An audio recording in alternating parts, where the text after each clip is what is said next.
Tenemos con nosotros esta mañana a Jaime Aristi Escuder, economista. Don Jaime, buenos días, bienvenido. Muy buenos días, un placer estar aquí. Buen día. Igual Buenos con nosotros. amigos. Bienvenidos. Buen día. Mire, Jaime, uno recoge mucho pesimismo en estos días en las calles. Hemos logrado controlar un poco la tasa de cambio del dólar, pero yo le pregunto si los resultados son los ideales. Tenemos hoy el estadio que quisiéramos a partir de que se ha estabilizado la tasa de cambio, se ha reducido en algunos puntos. Bueno, yo creo que es importante que se haya reducido el nivel, no en la magnitud, debió de haber sido quizás una reducción menos significativa, pero lo importante es reducir la volatilidad.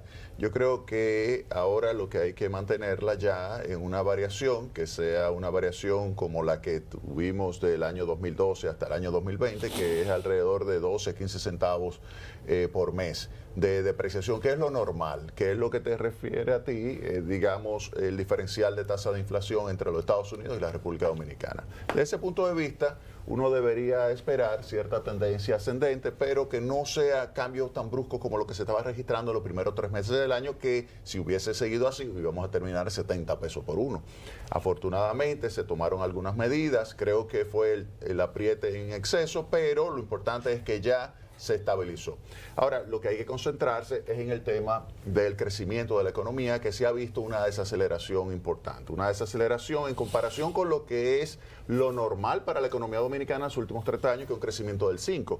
Lo que tenemos de crecimiento en los primeros 4 meses es 2.5%. Eso tampoco hay que rasgarse la vestidura porque estamos en un entorno internacional complicado.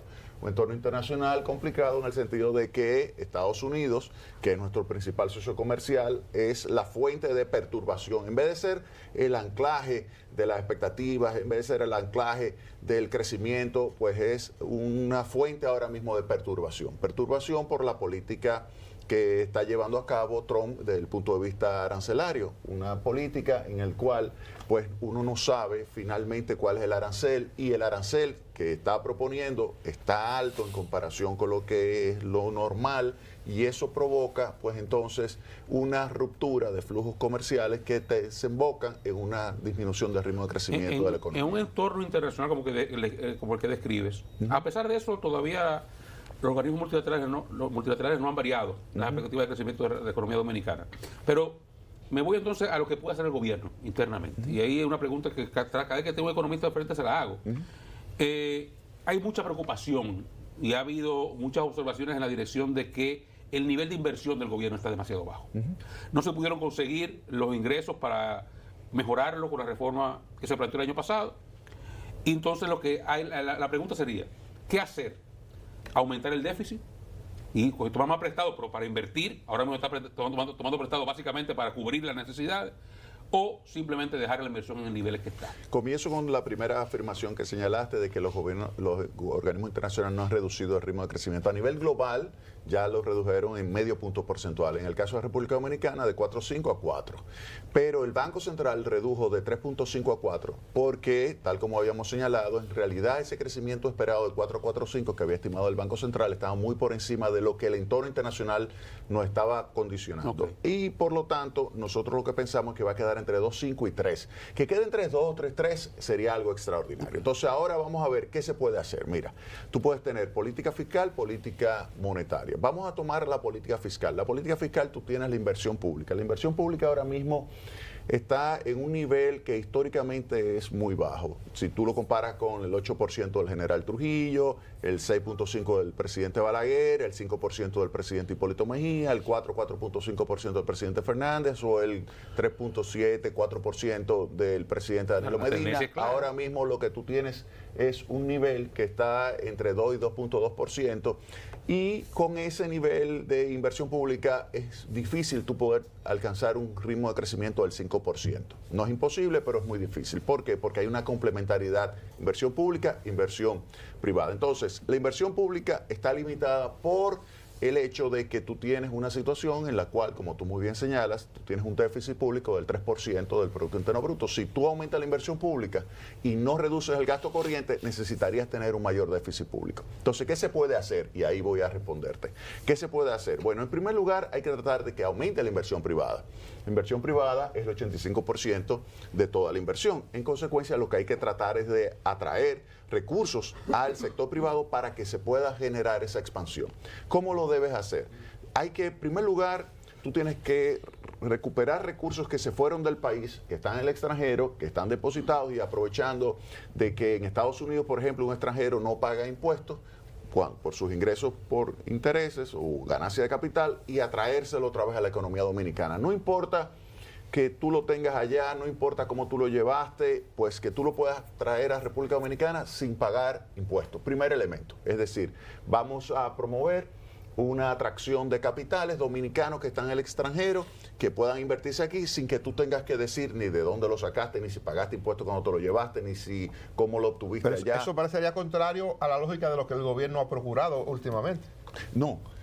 Lo que queremos es un aumento del crecimiento de la economía, aumenta la base imponible y de esa forma tú aumentas tus recaudaciones. Pero para eso tú necesitas Pero no invertir. traerlo para un banco, sino traerlo para inversiones. Entonces, oye bien, tú lo traes, ya llegó el dinero, llega al banco, entonces ahí, ¿qué sucede? Ahí tú tienes un impuesto de un 10% sobre los ingresos por intereses, eso hay que eliminarlo. Hay que eliminar los impuestos que aplican sobre los intereses, los ingresos por intereses, que es un 10%, porque eso desestimula el ahorro. Ten en cuenta lo siguiente. Para que sea un atractivo. Sí, porque fíjate lo siguiente. Vamos a suponer que tú eres un trabajador, tú eres un empresario y ya tú recibiste un ingreso. ¿Ese ingreso pagó impuestos, sí o no? Sí. Pagó un 27% si es una empresa, pagó un 25% si eres una persona física. Después de eso, que ya tú tienes tus recursos libres de impuestos, tú decides consumir. Tú consumes y pagas impuestos. Tú pagas el ITEI, por ejemplo, pagas el selectivo. Ya pagaste impuestos por el consumo. Ahora, si tú decides no consumir, tú tienes un ahorro. Por ese ahorro ya tú no deberías pagar más. ¿Por qué?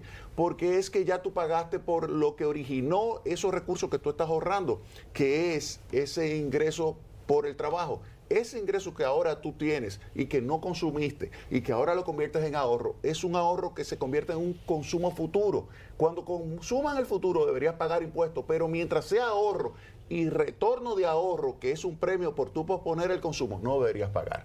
Entonces, por lo tanto, se justifica la eliminación del impuesto del 10% sobre los ingresos por interés. Entonces, ese es el otro paso. Vamos a eliminar ese impuesto. Después que tú eliminas ese impuesto, que ya tú traes el capital de fuera, lo colocas en el banco, ¿qué tenemos que hacer? Lo que tú señalabas, convertir eso en inversión. ¿Y cómo tú lo conviertes? Hay que meterse en la superintendencia de banco y en la Junta Monetaria para cambiar el reglamento de evaluación de activos, para que sea más fácil tú invertir en maquinarias, en equipos, en este tipo de elementos que creen valor agregado y no en un automóvil. Entonces vamos a modificar el reglamento de evaluación de activos para que sea más fácil tú convertir esos recursos que ya llegaron, que están en el banco, para que sean inversión. Inversión productiva. Entonces ese es el otro elemento que también debemos llevar a cabo. Por otra parte, después que ya tú inviertes, que tú compras unos equipos como estos, ¿qué debemos hacer? Acelerar el ritmo de depreciación. ¿Para qué? Para que tú puedas tener un incentivo, porque tu gasto de capital, el costo se reduce. Entonces eso hace que, como tú lo puedas deducir más rápidamente porque tu tasa de depreciación es mayor, tú puedes acentuar y acelerar la inversión privada. Entonces esa es otra medida que tú debes llevar a cabo. Y eso te facilita entonces que se expanda la inversión privada y de esa forma tú aceleras el ritmo de crecimiento de la economía. Y fíjate que no has tocado los elementos que tradicionalmente se tocan, por ejemplo, elementos que te hacen que la política monetaria sea muy zigzagueante, donde tú tienes que estar entrando, colocando líneas de facilidad rápida, de inyección de liquidez, para que de esa forma tú reduzcas transitoriamente y artificialmente la tasa de interés para acelerar transitoriamente también la actividad económica. De esta forma que yo te estoy recomendando, en términos de promover la inversión privada, tú logras un crecimiento más sostenido. Jaime, al día de hoy, digamos, con lo que está ocurriendo, ¿pudiera proyectarse que República Dominicana al cierre del año no crecería el 4% como se ha proyectado? Correcto. No va a crecer 4%. No va a crecer 4%. A menos que haya unos cambios significativos en los Estados Unidos que genere un entorno muy favorable a toda la inversión a nivel global, y eso arrastre a la República Dominicana. El crecimiento de la economía dominicana va a quedar por debajo del 4%. Ya el Banco Central corrigió y dijo que va a estar entre 3,5 y 4. Entre 3,5% y 4% sería el crecimiento. Nosotros decimos que va a quedar todavía más cercano del 3% que de ese 3,5%, que sería el límite inferior de la proyección nueva del Banco Central. Jaime, ¿qué tan cerca o tan lejos está la capacidad de endeudamiento de la República Dominicana? No, República Dominicana es una economía muy bien vista por el hecho de que hemos estado creciendo por 30 años 5%, con estabilidad macroeconómica. Yo creo que eso es algo que todos los gobiernos han aprendido la lección desde el 90. No es el 2003-2004, no, 2003-2004 fue una situación anómala que ocurrió por una crisis bancaria que no la provocó el gobierno. Pero fuera de eso, fíjense que del 90, que fue cuando tuvimos una inflación de un 80%, una devaluación masiva del peso y una caída de la actividad económica de un 5%, fuera de eso, se sabe que hay que mantener la estabilidad macroeconómica. Es decir, que desde ese punto de vista, los agentes internacionales ven con buenos ojos la República Dominicana. El entorno es tan positivo que aunque la deuda está en un nivel que es en el entorno del 60% del Producto Interno Bruto y debería estar en el entorno del 40%, todavía los agentes económicos perciben que hay capacidad de pago, capacidad de honrarla y que lo que debe hacer República Dominicana es ir mejorando su capacidad de obtener mayores recursos. Mientras el crecimiento de la economía es mayor, la base va aumentando y tú puedes recaudar para pagar esa deuda, pero ya como no se aprobó la reforma tributaria, como tú tienes una situación de desaceleración del crecimiento, llega un punto en que tú dices, bueno, tú necesitas mejorar tu posición fiscal mediante, por ejemplo, una reducción de la evasión tributaria. Tú pudieras reducir la evasión tributaria y generar ingresos equivalente a 4% de Producto Interno Bruto. Recuérdate que la presión tributaria ahora mismo es 14% del PIB. Tú puedes añadir 4 adicionales y reducir totalmente el déficit público si tú enfrentas correctamente la evasión tributaria. Jaime, un cafecito Santo Domingo, Sí, claro café del que sí. bueno. Y otro Claro, problema, sí. Jaime, las cuentas El único fiscales. café que yo tomo. Sí, el único. Sí, Ah, sí, sí, pues. Ese es bueno. Sí, el único. Otro problema en las Sí, cuentas fiscales, agradecimiento Jaime, eterno. y tú lo conoces muy bien, es Gracias. el déficit eléctrico. El déficit eléctrico. Sí. Veía un informe ayer en un Diario Libre, publicaba que con relación al primer cuatrimestre del año pasado, las transferencias eléctricas se incrementaron en 4%. O sea que en lugar de reducir el déficit, ha ido en aumento. Cuestión que, digamos, va en contra de los planes del gobierno que trazó cuando designó Don Celso y todo lo que ha estado haciendo. ¿Cómo tú ves el desempeño del sector eléctrico y qué hacer para mejorar esos niveles de déficit? Bien, el nivel de déficit equivalente a alrededor de 1.3% del Producto Interno Bruto, 1.600 millones de dólares, con tendencia ascendente. Eso es un verdadero problema que se origina en la incapacidad de las empresas distribuidoras de electricidad de poder facturar y cobrar la electricidad que se le está supliendo a los consumidores. Discúlpame, se ha hecho un esfuerzo. discúlpame, para que me corrijas el dato. Sí. No es mitad, mitad subsidio, mitad pérdida. Sí, bueno, fíjate una cosa, tú tienes... Subsidio al precio. Sí, pero todo está en el lado de la distribución de electricidad. Es decir, ya sea porque no puede facturar y cobrar, y ese no puede facturar puede ser producto de una decisión del gobierno de decir, bueno, yo no puedo subirte la tarifa de electricidad, y la segunda parte es sencillamente que tú te estás robando la electricidad. Entonces, ¿cómo se resuelve eso? Lo primero, tú tienes que establecer una tecnología de medidores, que sean medidores prepago, medidores inteligentes, que te permitan a ti detectar dónde están los bolsones de robo de electricidad para tú de esa forma poder facturar adecuadamente y cobrar. Volvemos a la inversión. Y entonces, tú necesitas, por ejemplo, entre 1.000 y 1.200 millones de dólares para tú instalar en todo el país ese tipo de medidores. ¿Que es posible? Sí. ¿Que hay recursos? Incluso hay capitales del extranjero que estarían dispuestos a financiar la instalación de esos medidores en la República Dominicana. ¿Por qué? Porque es sumamente rentable. Si en un año tú pierdes 1.600 millones de dólares, combinado, como tú dices, tanto por factura como por subsidio, pero 1.600 millones de dólares versus 1.200 que tú necesitarías para hacer esa inversión, se justifica perfectamente. Cualquier análisis de Net Present Value te dice a ti que eso es positivo, es decir, que vale la pena tú llevarlo a cabo. Ahora, eso por el lado de la distribución, yo creo que están haciendo un esfuerzo, yo creo que Celso Marrancini está fajado, haciendo no es fácil con recursos limitados hacer esto y tomar en cuenta también que te fijan la tarifa en un nivel que está por debajo a uno de los tramos de lo que es el costo. Ahora, vámonos a la generación. Yo creo que hay que reconocer ahí la importancia de la central termoeléctrica Punta Catalina. 250 millones de dólares de beneficios que ahora la están gestionando adecuadamente. O sea, tú tienes que después de tener un periodo de negro que hubo del 2020 hasta el 2021, hasta que llegó Celso Marrancini, hasta ahí hubo una situación que hasta dejaron terminar el carbón, en vez de comprarlo a $70 con la tonelada. Pusieron una gente que puede demostrar que era una mala inversión. A $400, un desastre.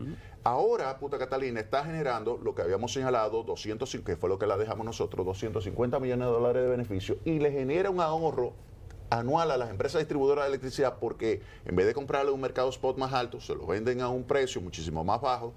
Eso le genera un ahorro de 300 millones de dólares de norte, de sur y de este. Son 550 millones de dólares. Ya Punta Catalina está paga. Punta Catalina está paga ya. Se invirtieron 2.454 millones de dólares en la construcción de Punta Catalina. Y eso, junto con, si tú incluyes gastos operativos, tú dices, bueno, cuando tú incluyes los beneficios que ha tenido Punta Catalina, ya el nivel de inversión se recuperó.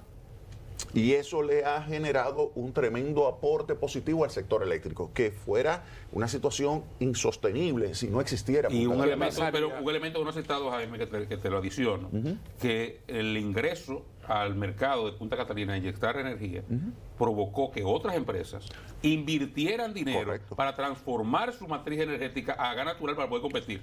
Y agrego a eso, y quisiera tu opinión, la posibilidad de ingresos de otras, como el caso de Energía 2000, que está en Manzanillo, que entiendo se proyecta para final de año como algo importante de ingreso. ¿En qué beneficia eso el tema del precio? Mira, como la de Punta Catalina. Recuérdate cuando Punta Catalina entra, estaba en 15 centavos el precio del mercado spot. Cuando entró Punta Catalina, eso bajó a 11, 10, 9 centavos. Que estuvo a 9 en promedio. Oye bien, o sea, cuando entró Punta Catalina, inmediatamente bajó. Llegó hasta 9. Y la ventaja es que luego, como muy bien dice Oscar, comenzaron a entrar ya esa de fuel oil, que estaban, óyeme, hasta 21 o 22 centavos en algún momento por kilovatio. Entonces, a convertirse. O sea que Punta Catalina las empujó. Recuérdate que esas plantas, cuando se construyeron en 2001, 2002, se había dicho que se iban a convertir a gas natural. Nunca se convirtieron. Y se convirtieron cuando Punta Catalina dijo, ustedes se convierten o se convierten en chatarra. Ustedes eligen. Ustedes eligen, y se convirtieron. Y ahí están, sumamente eficientes. Hicieron hasta un gasoducto. Exactamente, un gasoducto. Por eso yo decía que era mejor, y yo lo escribí en un artículo en el año 2000, que salió aquí en el Listín Diario, en el año 2021, yo dije, lo que conviene, en vez de hacer esas 3 plantas en Manzanillo, lo que conviene es hacer una en el sur de 400 megas gas natural, que en 3 años iba a estar lista, es decir, que iba a entrar en el 2024 en el sur, aprovechando el gasoducto, entre San Pedro de Macorís y Boca Chica. Ese era el lugar donde debe ser. Ahora, pero ya hubiese estado produciendo electricidad. Pero la Energía 2000, déjame terminar esto, la Energía 2000, fíjate que con un esfuerzo extraordinario de los empresarios locales que están apoyando ese proyecto, a puro tablazo la están logrando concluir, pero fíjate que va a ser en diciembre, pero va a ser el ciclo simple, que no es eficiente. Ya será en el 26, es probable que esté lista el combinado. Pero ellos aducen que han avanzado mucho para terminar este año. Sí, pero no creo que... y además no tienen terminal. Las otras dos, que es una de ellas la que tenía la terminal, como habíamos dicho, el artículo mío se llama, son 2 artículos, uno sobre los escollos de Manzanillo y 2, el tema de cuál era la ruta óptima. Decía, había que invertir primero aquí los 400, o que siguiera el proyecto de Manzanillo, pero invertir una de 400 acá, instalar en el sur, una de 400 megas a gas que se pudiera terminar en 3 años, que es la que ahora está comenzando, pero que ya debió haber estado operando. Y en el norte, entonces seguir con esos proyectos, pero tomar en cuenta que le iba a tomar más tiempo. Por ejemplo, hay 2 de las 3 que están en terreno así, sin adelantar nada. O sea que si no hubiésemos tenido la voluntad del grupo económico que está detrás de Energía 2000, no tuviéramos nada. Pero hay un elemento, Jaime, con relación a la seguridad energética. Y sé que eso se ha estudiado mucho, que toda la línea costera sur, ahí radica todo el parque energético. Se mete un ciclón y nosotros pasamos 6 años sin luz aquí. Sí. ¿Tú entiendes? Entonces, había un elemento también de seguridad energética en invertir en el norte. Sí, pero fíjate lo siguiente. La carga de demanda está en el sur. Si tú puedes invertir en el norte y tú tienes un corte porque ese te tumba la red de transmisión, tú no haces nada teniendo energía en el norte. Eso es lo que pasa en Puerto Rico. En energía, la energía de Puerto Rico está en el sur y la carga está en el norte. Cuando pasa un huracán, te corta y te quedas en blackout en Puerto Rico. Entonces, aquí lo ideal era seguir fortaleciendo el sur. Tener como Punta Catalina energía que te aguanta un ciclón David, construida en esa magnitud. O sea, Punta Catalina, la gente todavía no ha entendido lo que es Punta Catalina. Bueno, pero ya está dejando sí, pero en en dólares. términos de fortaleza, eso es una cosa. Y además, tiene la capacidad, por ejemplo, tú le puedes sacar uno de la secuencia de los 3 molinos y te sigue dando el 100%. Le puedes sacar una bomba, te sigue dando el 100%, porque tiene equipos que están más allá de lo que es necesario. Claro. Un detalle que no es tu área, pero lo manejas. El tema medioambiental, se dice que Punta Catalina está creando ruinas de ciudadanos, no de ciudadanos, pero está dejando mucho daño. ¿Qué?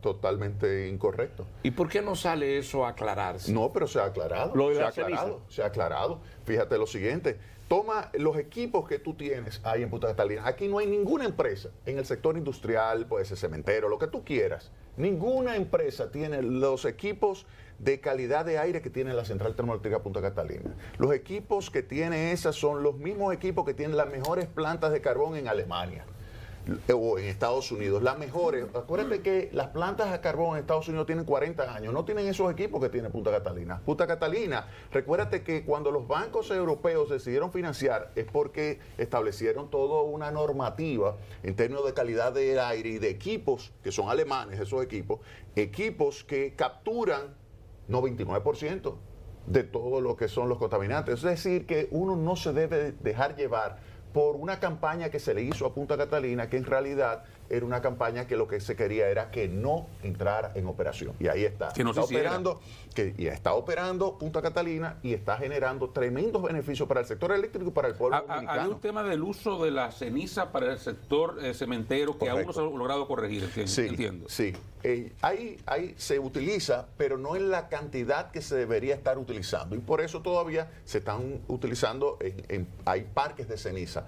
Pero tarde o temprano ustedes verán que todo ese material va a tener un uso, como lo tiene en Japón.